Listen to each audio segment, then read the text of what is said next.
Hello, everybody. My name is Valon, and welcome to Firm Crypto. So, I would think that one of the most common things that I've been seeing lately inside the cryptocurrency space and all the Telegram chats that I'm part of, Discord, and on Twitter is everyone talking about Ethereum gas fees, especially when the Ethereum network gets super congested with all kinds of transactions. And I think a lot of people just really don't fundamentally understand why that is. And I found a great article on blockgeeks.com, and it explains kind of exactly what Ethereum is and how gas fees work.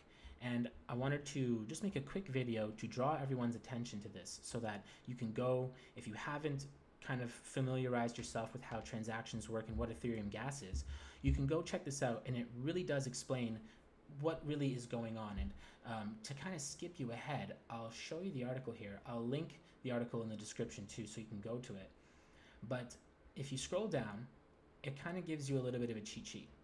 So here you can see from the yellow paper, you can actually see all the computations and the potential like gas costs. Now this, I believe, is gives you a rough idea. It's not exact, but they also give you kind of a breakdown of what's going on when you're setting up a contract and why there's a big difference between just sending Ethereum to a wallet, for instance, and pooling for liquidity on Uniswap, or locking your funds in a smart contract to say get yield farming returns, or if you're even just swapping on Uniswap. These contracts are more complicated than just sending and receiving, and this actually explains it perfectly. It draws parallels between gas in cars and gas on Ethereum. So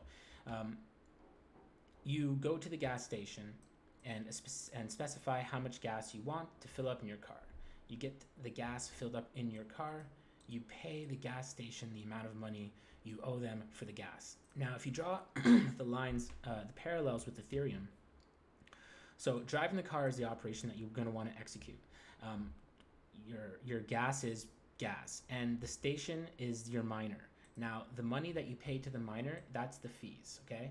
All the operations that you want to execute in Ethereum must provide gas for the following: to convert the data, aka an intrinsic gas, and to convert its entire computation. And this is where it's really important. So for instance, when you're on Uniswap and you're swapping from one contract to another, say you're going to go from Ethereum, right, and you want to get Acropolis, or a little bit more complicated would be going from like Acropolis to Bree. So you'd be going from two separate Ethereum contracts to another.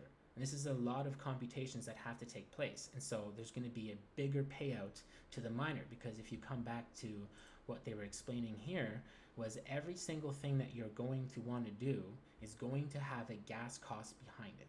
And that is why when you take the actions of one person, say for instance just swapping, doing maybe a contract to contract because they are trying to save on fees, or they just don't want to go into Ethereum, or pooling for liquidity, which is locking up your funds one-to-one, Ethereum and Acropolis, and you're locking these funds up, one-to-one. And so this is an even more of a complicated contract now.